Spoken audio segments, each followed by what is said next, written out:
Hey, Whammy, I just got some awesome news from Mr. Springer himself from Springer Precision. He's a good buddy of mine, so I get some insight. And here's the good news.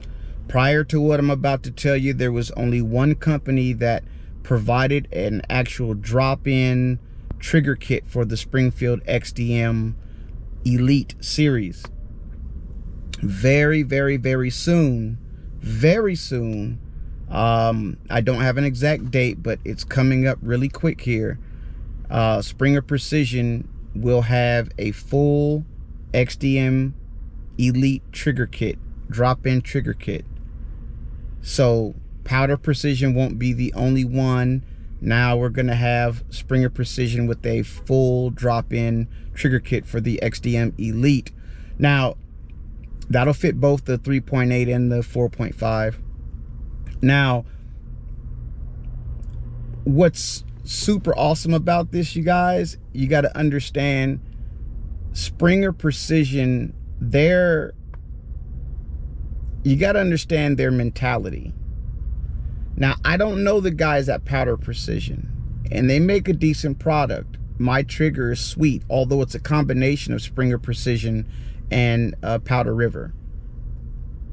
But Mr. Springer, he is not somebody who half-asses anything. Like, he knows what he's doing, and he definitely wants to be the best. So that's huge. So we can safely bet that it's going to be awesome. I'm definitely going to get it as soon as it's available. Compare it to Powder River's, you know, trigger stuff. I have all the original stuff there, so I can do a test on both. We'll do both the pressure test and pressure, you know, trigger pull test, and just the feel itself. So that's the good news. I can't wait for that. I'll let you guys know the moment it drops. I'll let you know. Whammy out.